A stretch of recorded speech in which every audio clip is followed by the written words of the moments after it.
Robotic surgery म्हणजे केवळ मोठ्या खासगी रुग्णालयातील सुविधा असल्याची सर्वसामान्यांची धारणा होती. मात्र आता ही अत्याधुनिक सुविधा सरकारी रुग्णालयामध्ये देखील उपलब्ध झाली आहे.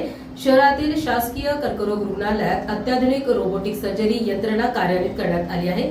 या माध्यमातून कर्करोग रुग्णांवर अधिक अचूक, सुरक्षित आणि कमी वेदनादायी शस्त्रक्रिया करणे शक्य होणार आहे.